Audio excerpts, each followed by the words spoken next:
Hi, my name is Saachi and today's story is very special. Do you know why? It's because today's story is an old Turkish folk tale. The name of the story is The Turkish Judge. The Caliph of Baghdad was on his way to Basra.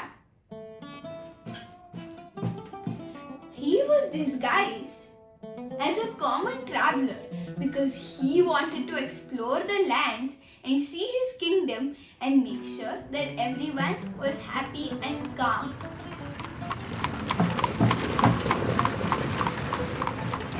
On the outskirts of Basra, he met an old frail man. "What do you need, sir?" he asked him. "Please, I need to go to Basra. Please take me there."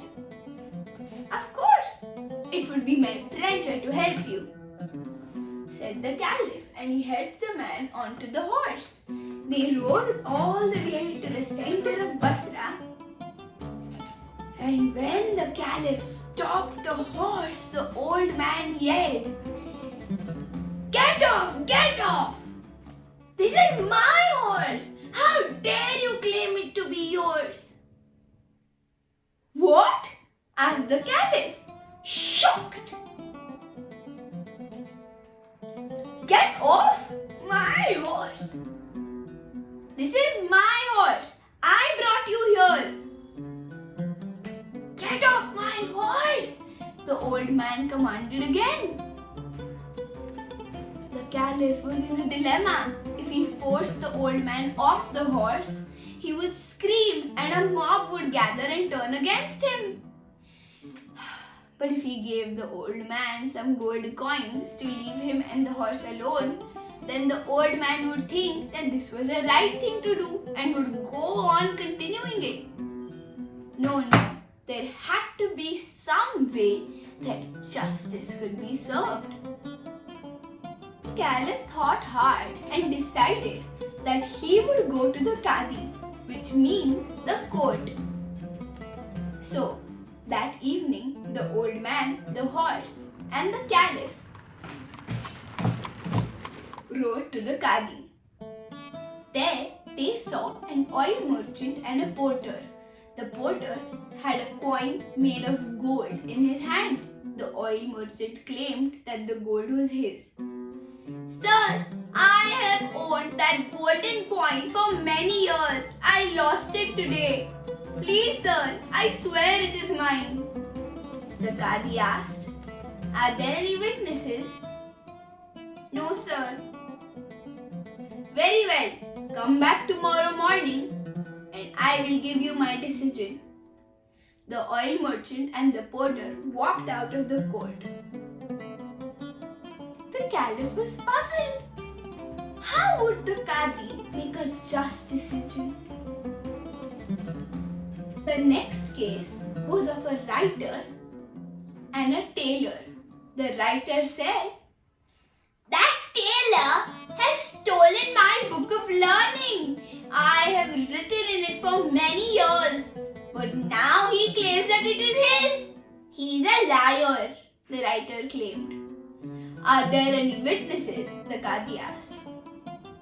"No, sir, but I can swear that that book is mine." "Very well, you may leave," said the Qadi. Next, he called upon the old man and the Caliph to come up to the court. "Your Honor," said the Caliph, "I am a traveler from a distant land. I was riding on my way to Basra when I met this old man. I helped him to the way to Basra, and now he claims that my horse is his. It is not fair." "Very well," said the Qadi. "What do you have to say?" he asked. "Please, sir, that horse is all I own. I have raised him since he was a tiny foal. He helps me walk. He's all I have. Please don't take him away from me." old man began crying to get the Qadi's sympathy. "Have you any witnesses?" the Qadi asked. "No," both of them answered together. "Very well, you may come back tomorrow morning." Both of them left the court.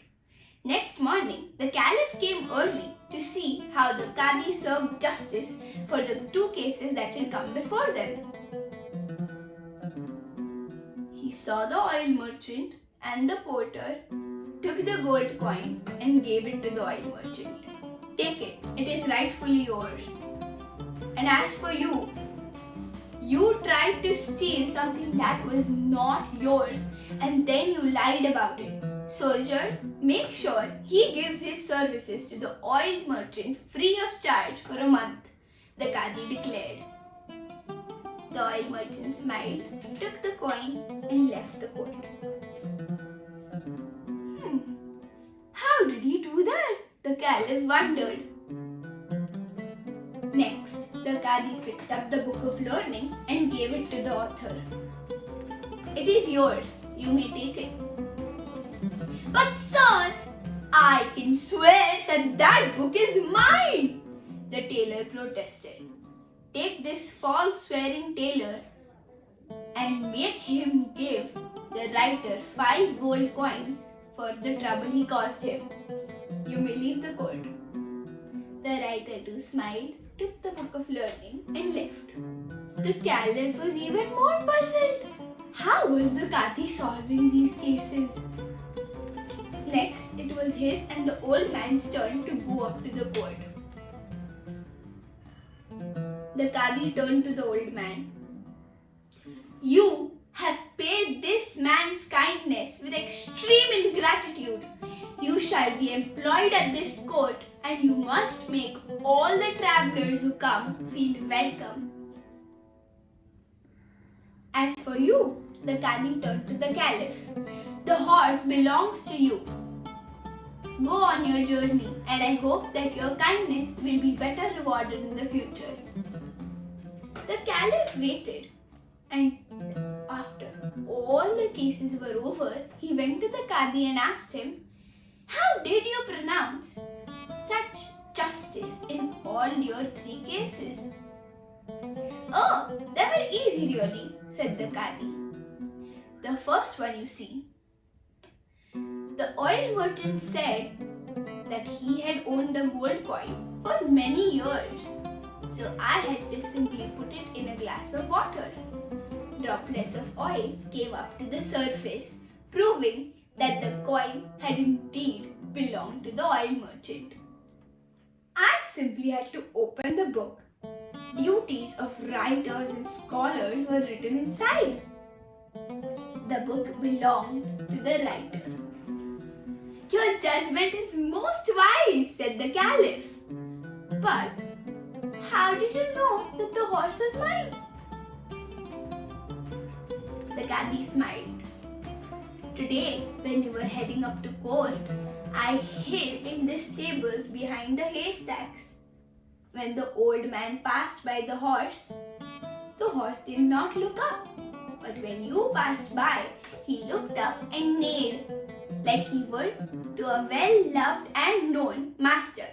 The horse did indeed belong to you." The Caliph was most impressed. He smiled, revealed his true identity, and declared the Qadi the Grand Qadi of Baghdad. Thank you. Hope you liked the story. Like, share, and don't forget to hit